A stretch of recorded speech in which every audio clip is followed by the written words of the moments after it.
Ao discursar no parlatório do Palácio do Planalto para o Povo, o presidente recém-possado Luiz Inácio Lula da Silva disse ontem que reassumiu o compromisso de cuidar dos brasileiros. Após ser empossado no Congresso, horas antes, Lula disse que todas as formas de desigualdade serão combatidas durante seu terceiro mandato. Abre aspas para o presidente empossado: reassumo o compromisso de cuidar de todos, sobretudo daqueles que mais necessitam, de acabar outra vez com a fome. Temos um imenso legado ainda vivo na memória de cada brasileiro e brasileira, afirmou.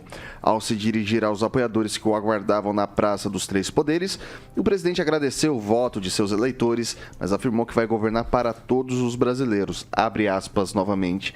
Vou governar para os 215 milhões de brasileiros e brasileiras e não apenas para quem votou em mim. Vou governar para todas e todos, olhando para o nosso luminoso futuro em comum e não pelo retrovisor de um passado, disse. Lula se emocionou ao pedir ajuda da população para combater a fome no país. Ele citou casos de pessoas que passaram a procurar ossadas em açougues para comer e considerou inadmissível que os 5% mais ricos detenham a mesma fatia de renda que os demais 95%. Eu começo com a Pamela. Vitor, primeiro sobre esse momento aí de emoção do Lula falando sobre a fome, é importante a gente lembrar que o Banco Mundial, né, liberou, né, um estudo e dados mostrando que hoje em dia, né, mesmo após a pandemia, né, e essa guerra, né, que disparou, fez a inflação aí disparar, a fome no Brasil é a menor da série histórica, né? Desde os anos 80 começou essa medição aí, né? E hoje nós temos um nível menor aí de pessoas em vulnerabilidade com relação à alimentação. Ou seja, no governo dele, que ele disse que é tão bom e foi tão maravilhoso, existiam mais pessoas passando fome que hoje em dia.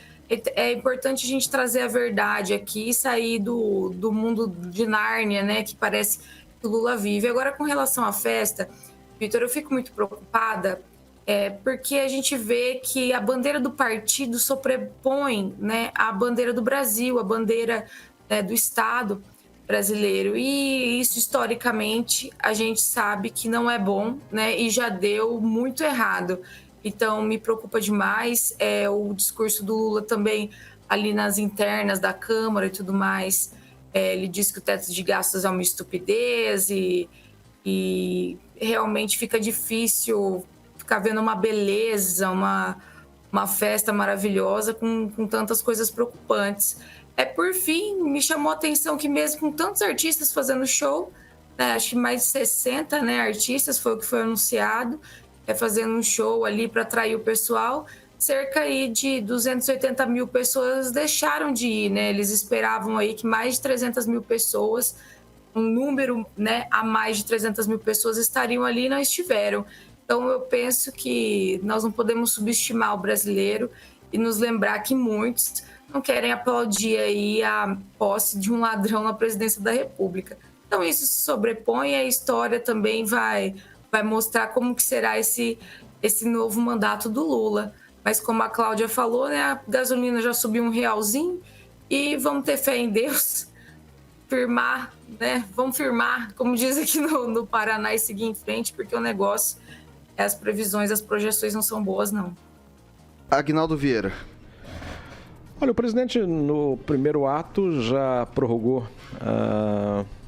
o incentivo fiscal para a gasolina, né? Apesar que aí eu sempre digo também, né, que tem o empresariado que é safado e já aumenta, né?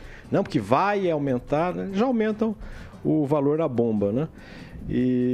Mas isso fez o presidente por mais 60 dias já, e não seria diferente, né? Porque seria muito ruim e a gente sabe o que reflete no aumento dos combustíveis.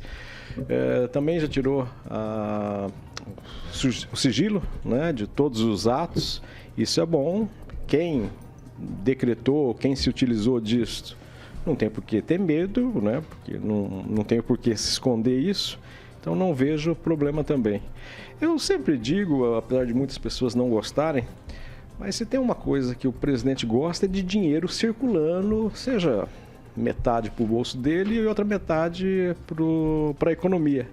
Mas principalmente aos empresários, eu acho que não devem se preocupar não, porque se tem uma época que empresários, grandes comerciantes ganharam dinheiro, foi na época do Lula. O dinheiro e a economia giravam e muito bem.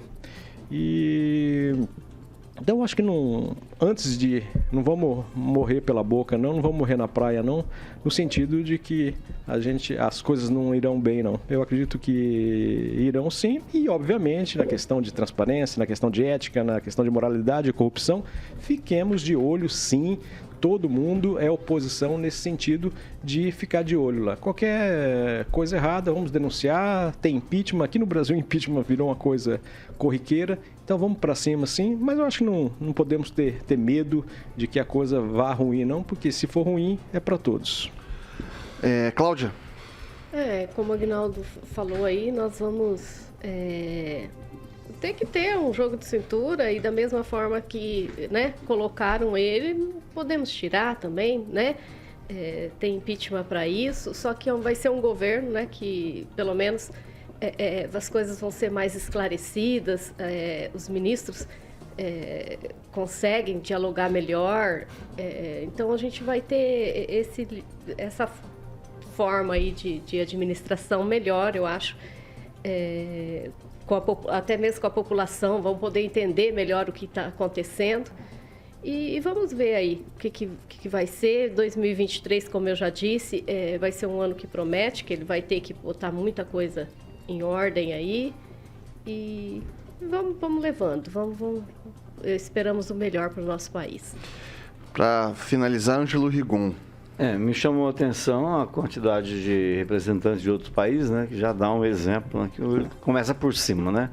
Enquanto um presidente está foragido, o outro assume com a presença de representantes de vários países, presidentes, uma coisa realmente muito bonita, e fazia tempo que isso não acontecia no Brasil. O Brasil foi um pária durante 4 anos em relação ao mundo e agora parece que vai retomar. Pelo menos me surpreendeu o otimismo do presidente.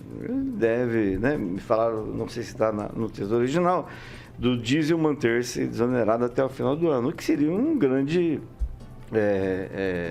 benefício para a sociedade. A cerimônia foi muito bonita, foi emocionante. Destaco que essa eleição fez ressurgir o Lula, o Alckmin, que depois das derrotas estava trabalhando de médico normal do Estado, e da Marina Silva, principalmente esses 3 que estavam lá embaixo, eles estavam no subterrâneo, hoje estão de volta ao cenário político e isso é muito interessante. É até uma lição de vida e o que mostra que política é engraçada. Aliás, um ouvinte de Paranavaí diz o seguinte, que realmente política é uma coisa que muda muito e que nunca viu em Paranavaí, tanto lulista desde criancinha, depois da eleição do Lula no segundo turno. No mais, ele tem desafios, como tirar o Brasil do mapa da fome, que foi colocado, né? Quando ele saiu, o Brasil não tinha esse problema. Quando a Dilma estava lá, tinha o pleno emprego. Então tem muita coisa para ser feita. Ele tem que reconstruir um país que o próprio presidente Bolsonaro, o ex-presidente Bolsonaro, falou que destruir para poder reconstruir. Acabou reconstruindo nada, só destruiu e caberá ao Lula reconstruir. Tomara que tenha todas as condições, apesar de ter muita gente torcendo, como sempre disse, eles diziam, tem muita gente que torce para dar errado. Vamos ver se, apesar disso, com a experiência que ele tem, porque é a primeira vez, reconheça-se ou não, goste ou não do Lula, ele é um personagem, é uma figura pública, que, assim como os outros disputaram porque tem a ficha limpa, senão não disputavam, é o que diz a lei. E ele é o único terceiro presidente da República do país. É um personagem, uma figura política, uma das mais importantes da história do Brasil. Você goste ou não, meu pai não gostava dele. Mas tem que reconhecer que ele, como figura, poucos chegam perto dele. Uma vez ele se comparou a Getúlio Vargas, o pessoal meteu a boca nele. Mas hoje você começa a pensar diferente. O Getúlio teve que dar golpe para chegar lá. O Lula foi eleito 3 vezes pelo voto.